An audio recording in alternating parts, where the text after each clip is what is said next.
Hola, ¿qué tal amigos de Somos Cultura, Identidad y Raíz? Yo soy Johnny Arenas y hoy tenemos una charla verdaderamente interesante con nuestra querida amiga, la antropóloga Raquel Torres, una mujer con una gran personalidad que nos cuenta cómo ha llegado a ser un gran referente de la cocina tradicional en todo el país.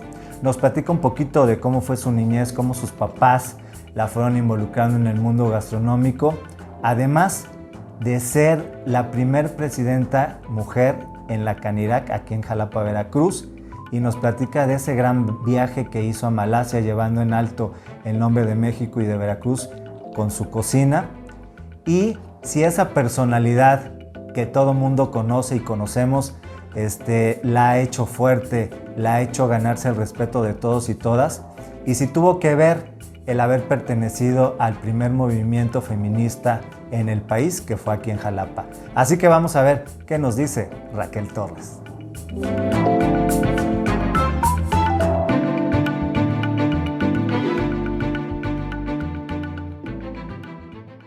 Raquel, háblanos un poco de cómo fue tu niñez.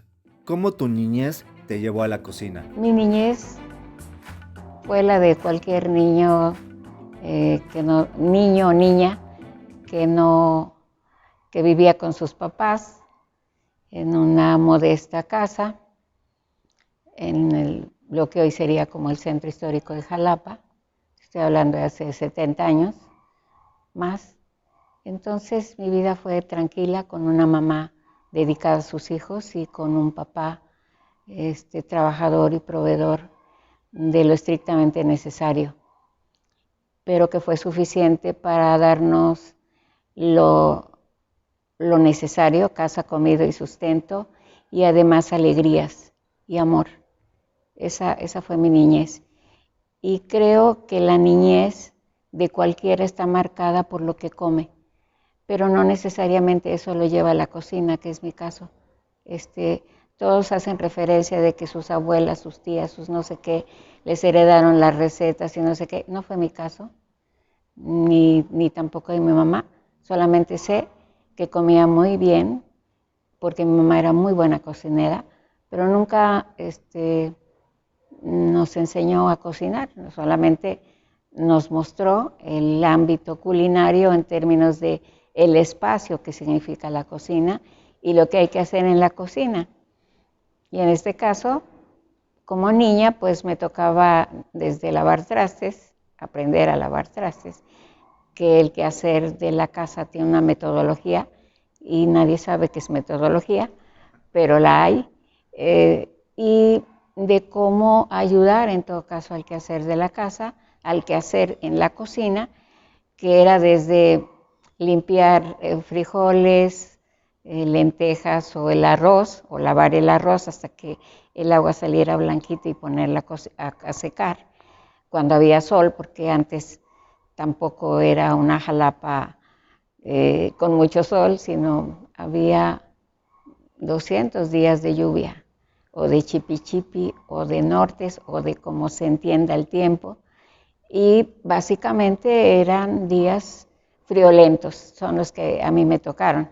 Entonces secar el arroz al sol, pues es una manera de decir cuando había sol o al mediodía, ¿no? Un ratito nada más escurrido para que pudiera salir bonito. ¿De dónde viene el gusto por la cocina? ¿Qué fue primero, hacer espacios gastronómicos o la antropología? Mi papá era mesero, primero mesero de banquetes y hasta de cantina, y llegó a ser mesero en lo que hoy es el café y restaurante La Parroquia de Jalapa. Entonces, cuando el lugar estaba en sus primeros años, el dueño enfermó y le era imposible mantener el lugar, y tuvo la buena idea de ofrecérselo a sus trabajadores, y el único que aceptó quedarse con el pago del embargo fue mi papá. Y así es como él se queda como dueño del establecimiento, no del edificio. Son cosas diferentes también. Y entonces, pues eso, yo tenía 14 años, Por supuesto que eso me marca en términos del servicio al comensal, que es lo que significa la hotelería o la restaurantería, y entro a un ámbito completamente desconocido, de estar en la secundaria y de ayudar a mi mamá, pues no tenía nada que ver de pronto estar en un salón aprendiendo a hacer cafés, licuados, a servir nieves, o estar en la caja, o atender las casetas de teléfonos, que eso fue algo que mi papá hizo y que hizo bien, porque eso hacía que la gente no tenía más que... no tenía lugar para hacer llamadas de larga distancia, solamente ir a la central o ir a la parroquia. Mi papá, que era un hombre inteligente, sí nos preguntó si nosotros estábamos dispuestos a ayudarle, y nosotros dijimos que sí. No nos dijo, van a ayudarme, no, nos preguntó si queríamos, tampoco si podíamos. Cuando yo le dije, pero no sé, y dijo, vamos a aprender. Entonces así fue. Y entonces, bueno, pues entrar al ámbito de la restaurantería fue de esa manera. No me parece que fue violenta, sino más bien fue muy grata. En ese tiempo el café empezó a ser un lugar importantísimo en la vida cultural y política de Jalapa, lo fue por muchos, muchos años.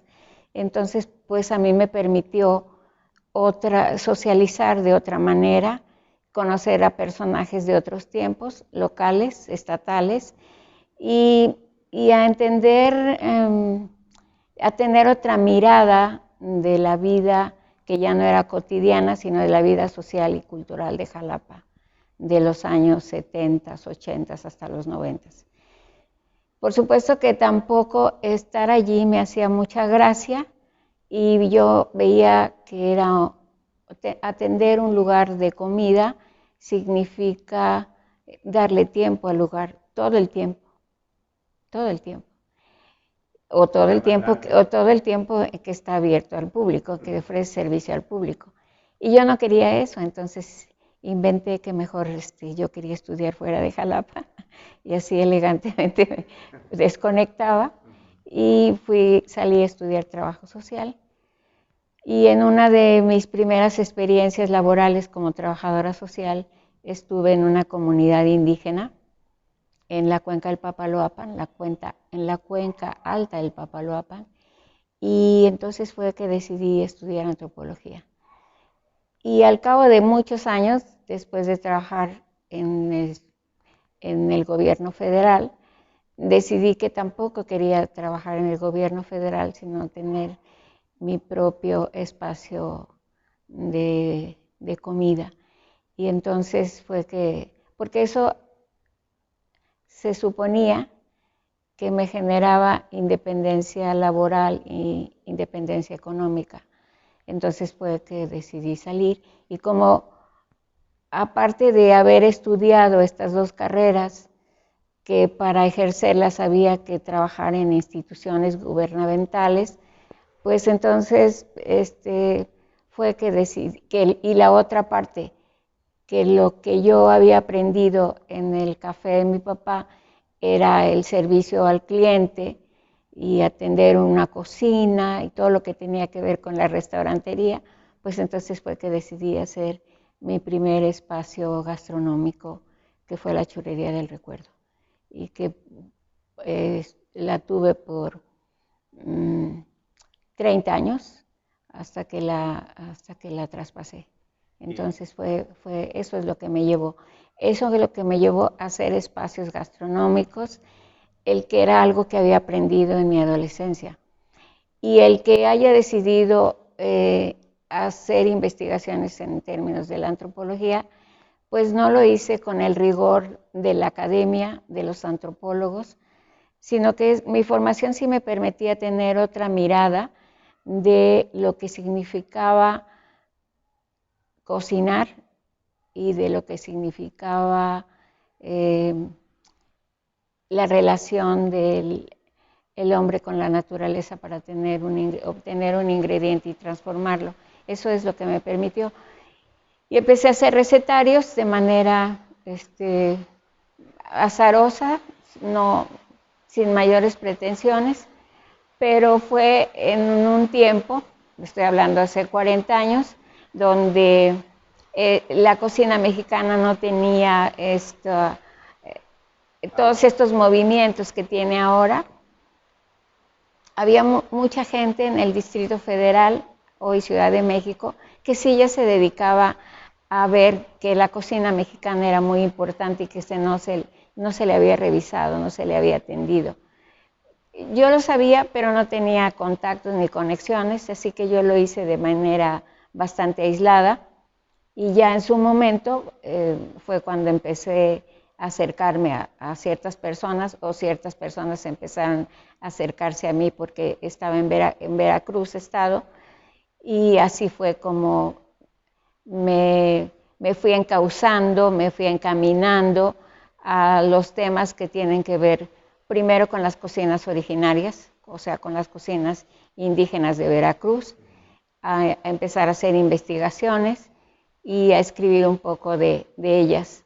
Y finalmente, a más que escribir, ahora a compartir eso que aprendí en todos esos recorridos, en ese contacto con las cocineras principalmente, no tantos cocineros, pero sí muchas cocineras. Y muchas cocineras que eran y son bastante independientes y bastantes conocedoras de sus entornos y de sus tradiciones y de sus costumbres. Y muchas de ellas también acompañadas siempre por sus esposos, por su familia. Las comidas campesinas, las comidas tradicionales son comunitarias, no son como en la ciudad, que aquí pareciera que nosotras solas podemos. En el campo todos necesitan de todos, y aquí también, solamente que aquí nos cuesta mucho reconocerlo y aceptarlo. Raquel, siendo mujer, ¿te costó trabajo sobresalir en el mundo gastronómico en una época dominada por hombres? Es una pregunta importante y también interesante, porque en 1996 fui presidenta de Cámara, fui la primera mujer presidenta de Cámara en Jalapa, no recuerdo si en el estado, pero eso me permitió conocer a muchos dueños de restaurantes. Y ciertamente lo que tú dices parece que fuera así, y no es así, porque lo que yo vi, entendí, comprendí, es que los hombres eran los que iban en representación con el nombre del restaurante X, pero quienes atendían las cocinas de esos restaurantes eran las mujeres, quienes habían creado esos espacios eran las mujeres. Y yo creo que la diferencia considerando tiempos, tiene que ver con estas miradas en términos de género. A mí también creo que lo que me permitió ver esta otra parte tiene que ver con que tuve mucha información en los años, hace 40 años también, en los inicios del feminismo en México. Entonces en Jalapa se formó un grupo que fuimos 5 las primeras, el primer colectivo feministas, que sé que fue el primer colectivo feminista del país, y entonces eso me permitía ver más allá del términos de género, y entonces me daba cuenta pues que eran las mujeres, pero eran las mujeres invisibilizadas. Como yo eso no me lo permití, pues entonces también desde ese tiempo empecé a hablar con un lenguaje de aquel tiempo feminista, porque hoy es otro, son otras realidades y son otros lenguajes y otras miradas y muchos feminismos, pero el que me tocó a mí de aquel tiempo sí me permitió asumir roles como mujer de abierto, no atrás de un hombre, ni que detrás de un hombre hay una mujer, pues no, la mujer es la mujer y el hombre está al lado o atrás o donde sea, ¿no? Entonces eso sí fue muy bonito. ¿Te ayudó el tener una personalidad fuerte? Eres una mujer directa en todo. Yo recuerdo mucho que cuando te conocí, me llamó mucho la atención tu personalidad y como yo sé que hay muchas personas que se te acercan para ver cómo hablas, qué vas a decir, cómo lo vas a decir, ¿sí te ayudó tu personalidad?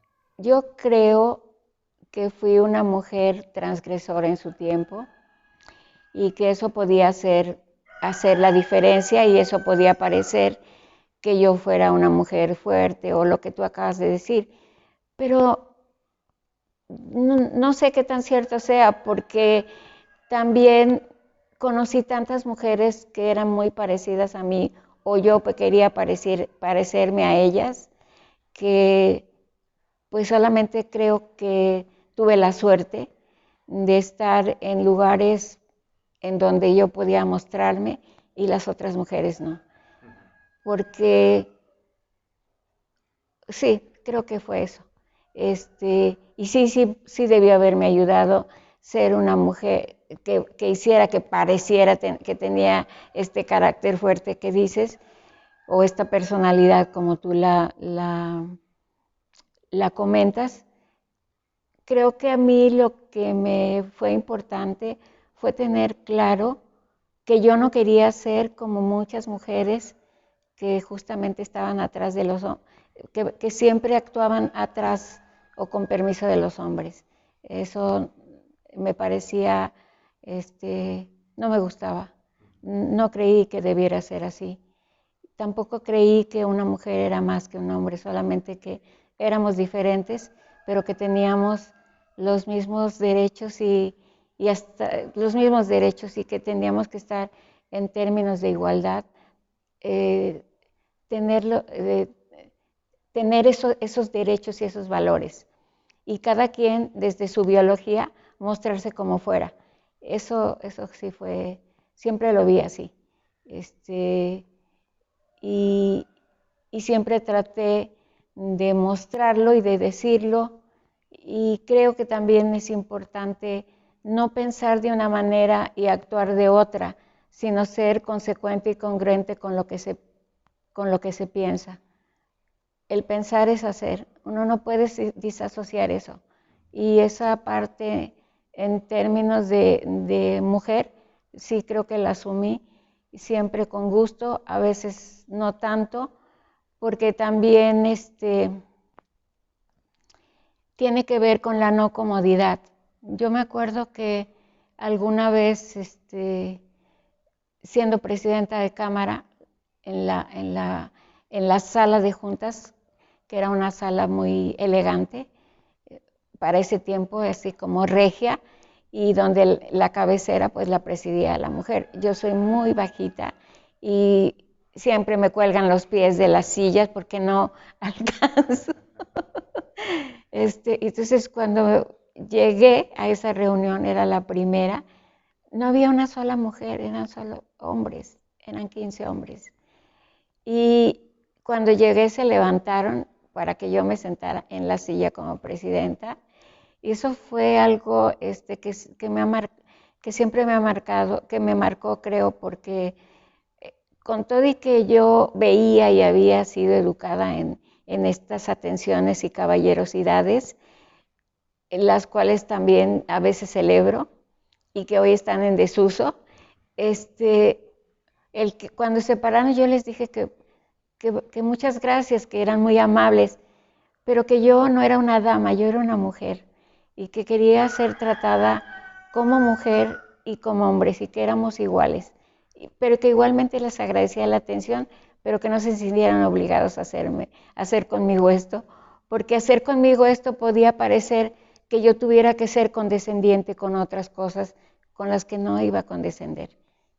Y nunca volvimos a hablar del tema y ellos entendieron que yo no era una mujer con la que podían hablar de lo que fuera, de política, de economía. Y entonces, pues fue muy interesante porque hicimos buen equipo y para ese tiempo pues creo que hicimos cosas que hoy ya no se hacen, y no porque tengan que ver con otras realidades, sino porque no hay los compromisos ni los amores, como dicen, por las camisetas, o porque ahora casi nadie quiere hacer cosas para los demás, sino quiere hacer para uno misma. Y eso tampoco está muy bien. En su momento tú llevaste la cocina veracruzana tradicional a diferentes partes del mundo. Esto te forjó el ser un referente de la cocina tradicional y que te busquen reporteros, chefs, aficionados para documentarse y realizar sus entrevistas. ¿Este camino te llevó a ser lo que ahora eres, un referente en la cocina tradicional? Cuando iba a Malasia, yo fui 2 veces a Malasia. Una porque me mandó el gobierno federal, fui como representante, como embajadora cultural de México. Antes la Secretaría de Turismo era la que determinaba los viajes de los cocineros o de las cocineras al extranjero, sobre todo en las fiestas patrias. Se organizaban semanas culturales en donde había embajadas de nuestro país en diferentes partes del mundo. Y en una de esas me dijeron que si yo quería ir a Malasia, y tuve que venir a mi globo para ver dónde estaba, pues no había internet, o yo no lo consultaba, soy nueva en estos medios, y vi que estaba hasta el otro lado del mundo. Y empecé a leer, pues, que era como muy interesante, como era como otro mundo. Y entonces yo dije que sí. Y al ir en el avión de Malaysia Airlines, me acuerdo, la línea, la aerolínea, pues eran 15 horas de viaje nada más para llegar a Taiwán, ¿no? De Los Ángeles a Taiwán. Y pues se cansaba uno, ¿no? Y había que levantarse para estirar las piernas o ir al baño o andar en los pasillos. Los aviones eran muy grandes, bueno, con muchas plazas, para 300 viajeros, me acuerdo también. Y en una de esas que me encuentro a una cocinera muy famosa, a Titita. Y entonces le digo, Titita, bueno, algo como que me encuentro en el avión a Titi. Y Raquel, ¿y dónde vas? Pues yo a Malasia, me dijo. Y le digo, ¿y tú? Me dijo, a Filipinas. Entonces ella le grita a una persona y le dice, oye, ven, mira, aquí está Raquel, porque él había sido presidente de Cámara Nacional. Y entonces, oye, pero bueno, pues hablamos de cualquier cosa. Y me dice, ¿y cómo te sientes con esta experiencia? Y yo le dije, pues yo voy muy nerviosa. Y me dijo, ¿pero por qué? Y voy muy nerviosa. Y me dijo, ¿pero tienes por qué estar nerviosa? Además, ellos ni saben lo que van a comer. Tú les puedes hacer cualquier cosa y ya ellos sabrán que es comida mexicana. Y entonces yo le contesté que precisamente por eso iba yo nerviosa, porque yo sentía que llevaba el compromiso del país. O sea, sentía que México estaba en mis espaldas y que yo tenía que tratar de hacer algo para que cuando ellos comieran, sintieran que estaban comiendo a México, que lo estaban saboreando. Entonces tenía que hacerlo muy bien, lo que sea. Y entonces yo le dije, justo por eso, porque quiero que sepa, no puedo hacer cualquier cosa. Ella no me dijo nada, solo creo que me dijo, es que tú eres muy buena o algo bonito. Pero eso siempre he sentido, que cuando uno cocina, en donde sea y para quien sea, tiene que tener una esencia, tiene que tener un espíritu, esa comida le tiene que decir a esa persona todo lo que significa esa comida para uno. Y para mí la comida es identidad, la comida es es naturaleza, la comida es tradición, la comida es costumbre. La comida es tanto que trasladar todo eso para que alguien al probarlo lo sienta, pues no está tan fácil, pero en mi imaginario eso es lo que me lleva a tratar de que esta comida tenga estas esencias y esta naturalidad con la que también se hacen las cosas en México. Y a lo mejor algunas veces lo he logrado y eso me da mucho gusto. Raquel, por otro lado, ¿qué te llevó a la docencia? Bueno, pues una experiencia hace 8 años que nunca la tuve, o más bien mi primera experiencia de compartir, me gustó tanto que decidí hacer este taller y hacer el compartimiento, porque también pensé que ya era lo que me tocaba en este tiempo de mi vida, el compartir. Si tantos y tantas me habían compartido, ¿por qué yo no? Y eso me lo sugirió también un alumno, estando en la selva, me dijo, oiga maestra, ¿y cómo va a ser para que la gente sepa eso que usted está haciendo aquí? Y se me hizo muy fácil decirle, ay, pues por eso voy a hacer un libro, ¿no? Y me dijo, pero no es lo mismo. Y era cierto, era cierto.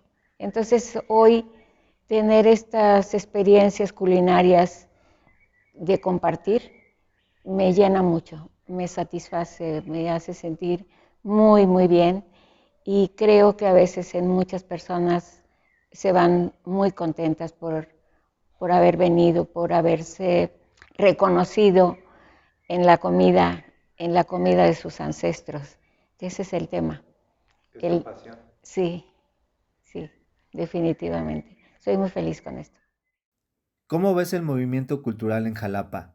¿Crees que haya cambiado? La cultura antes en Jalapa tenía mayor relevancia porque había mayores apoyos institucionales o gubernamentales. Hoy los movimientos son mayores, hay más creativos y sin embargo están soslayados, no tienen apoyos, no hay cómo mostrar ese arte. De pronto gana lo digital y de pronto si no estás en los medios digitales pareciera que no existe. Si hay mucha gente que no tiene acceso a eso y son artistas en muchos sentidos o en muchas áreas. Me parece que es un tema muy difícil y que hay que volver a recuperar esa Jalapa centenaria en tradiciones. Jalapa fue un lugar importantísimo para que la gente viniera a estudiar aquí. Había mucha calidad en las escuelas, en las universidades, en la universidad veracruzana principalmente, o en otras universidades ahora. No estoy tan conectada, pero sí sé de mucha gente que sobrevive de una manera que no es digna de alguien que pueda ser tan creativo y tan bueno en lo que haga. Llámese artesanía, llámese artes visuales, artes pictóricas, escultóricas. Hay mucho talento que ya ni siquiera que no está reconocido, que no está visibilizado. Y esa es una tristeza. ¿A qué crees que se deba que los funcionarios quieran todo gratis y no respeten el trabajo de los artistas? Esa fue una mala costumbre también, que tuvo que ver con las políticas culturales. Regalar entradas para que hubiera gente, a lo mejor fue alguna vez una buena medida, pero después se hizo una mala costumbre. Y entonces no estamos acostumbrados a pagar el trabajo de otros en términos artísticos. Pues Raquel, muchas gracias. Eres una mujer con la cual se platica muy a gusto, que ama con pasión todo lo que hace y que eso te ha llevado a ser el personaje que eres. Una mujer querida, inteligente y respetada en muchas partes del mundo. Muchas gracias. Muchas gracias. Muchas gracias a ti.